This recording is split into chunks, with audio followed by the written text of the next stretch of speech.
Idakal naman natin ang patungkol sa bisita iglesia na usually the best na ginagawa tuwing Lenten season, tuwing Holy Thursday until Good Friday. So actually, ginagawa natin ito, bumibisita tayo sa mga hindi natin nabibisita pa ng mga church, tayong mga Katoliko para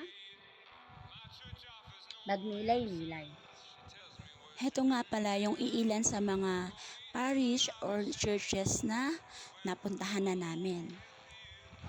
Kami kasi mga Katoliko, kapag may belief kami na kapag once na bago lang kami salta doon sa simbahan na yon ng Katoliko, dapat mag-wish kami. Una, ang puntahan natin is yung pinaka-main door, magnanak tayo 3 times, saka tayo mag-wish at pwede yung mag-grant.